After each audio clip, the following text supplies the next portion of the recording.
Hello hi friends, ఈరోజు సింపుల్గా దొండకాయ ఫ్రైడ్ చేసేద్దామా. ఒక ప్యాన్ తీసుకుని దాంట్లో తగినంత ఆయిల్, కట్ చేసుకున్న దొండకాయలు వేసి కొంచెం సేపు మగ్గిన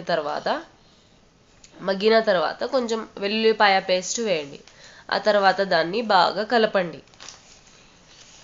కొంచెం సేపు మగ్గిన తర్వాత దాంట్లో తగినంత ఉప్పు వేసి బాగా కలపండి.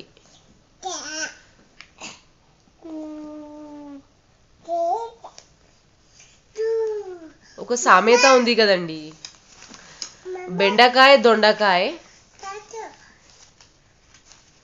నా యూట్యూబ్ ఫ్యామిలీ మొత్తం నా గుండెకాయ.